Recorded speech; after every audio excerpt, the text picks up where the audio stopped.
بسم اللہ الرحمن الرحیم۔ السلام علیکم۔ دین اسلام کی دو اہم عیدوں میں ایک عید الاضحیٰ ہے جو ذی الحجہ کی 10ویں تاریخ کو عالم اسلام میں پورے جوش و خروش سے منائی جاتی ہے۔ اس عید کا آغاز 624 ہجری میں ہوا۔ نبی کریم صلی اللہ علیہ وآلہ وسلم کی ہجرت سے پہلے اہل مدینہ دو عیدیں مناتے تھے جن میں وہ لہو لہب میں مشغول رہتے تھے اور بے رواروی کے مرتکب ہوتے تھے۔ آپ صلی اللہ علیہ وسلم نے دریافت کیا کہ ان دونوں کی حقیقت کیا ہے۔ ان لوگوں نے عرض کیا کہ عہد جاہلیت سے ہم اسی طرح دو تہوار مناتے چلے آ رہے ہیں۔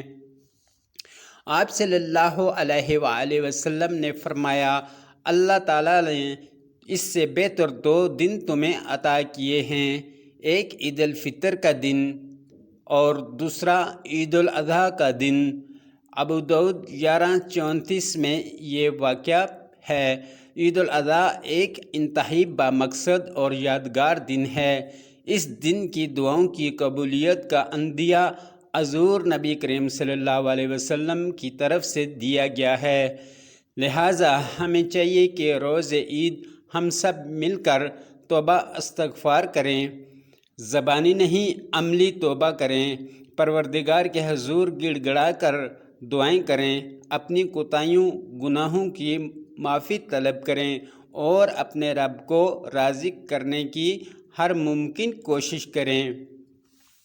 یاد رہے، دنیا کی ابتدا ہی سے قربانی تمام مذاہب کا ایک لازمی حصہ رہی ہے۔